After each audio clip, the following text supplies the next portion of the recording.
மெத்தடில் one time try பண்ணி பாருங்கள். ரொம்ப டேஸ்ட்டாக சூப்பராக இருக்கும். வடை எப்படி செய்யறதுன்னு பார்க்கலாம். அது செய்யறதுக்கு வந்து ஒரு கப் அளவுக்கு நான் கடலைப்பருப்பு எடுத்து ஊற வச்சுருக்கேன். டம்ளர் அளவுக்குன்னா 2 டம்ளர் அளவுக்கு எடுத்து ஊற வச்சுருக்கேன். இதில் வந்து ஒரு 5 காஞ்ச மிளகா, அப்புறம் சோம்பு கொஞ்சம் நிறைய சேர்த்துக்கணும். ஒரு 2 ஸ்பூன் அளவுக்கு சோம்பு.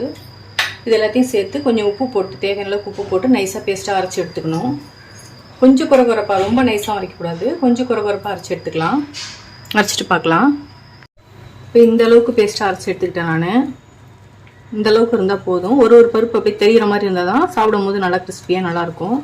பாருங்க, இந்த அளவுக்கு குறைப்பாக அரைச்சி எடுத்துட்டேன். இப்போ வந்து இது ஒரு கிண்ணத்தில் சேர்த்துக்கலாம்.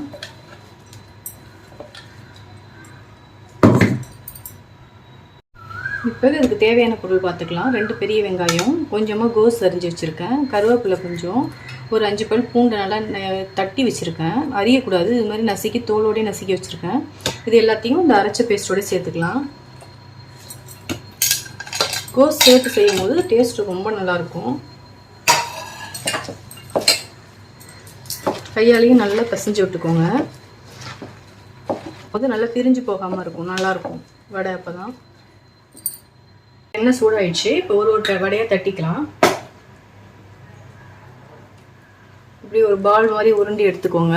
எடுத்துட்டு கையில் வச்சு இப்படி தட்டிட்டு இப்படி போட்டுக்க வேண்டியதான். ஒன்றா போடுங்க. கொஞ்சம் பொறுமையாக போடணும், உடையாமல்.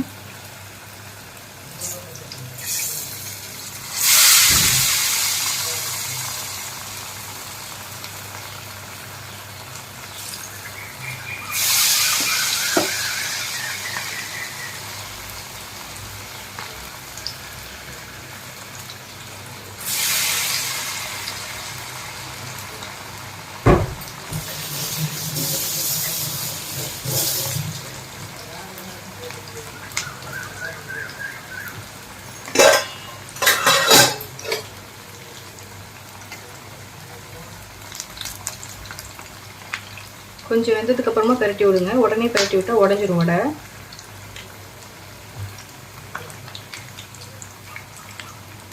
இப்போ இந்த ஸ்டேஜில் திருப்பி விட்டுக்கலாம்.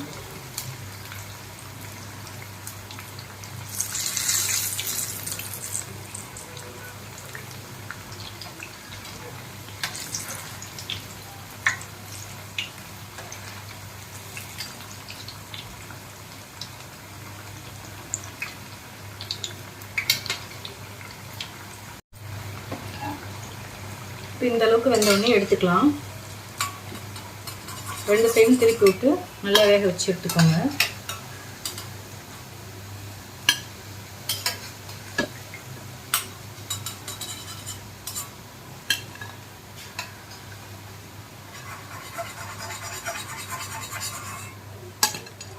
கண்டிப்பாக இந்த மெத்தடில் ஒன் டைம் ட்ரை பண்ணி பாருங்கள். ரொம்ப டேஸ்ட்டாக சூப்பராக இருக்கும்.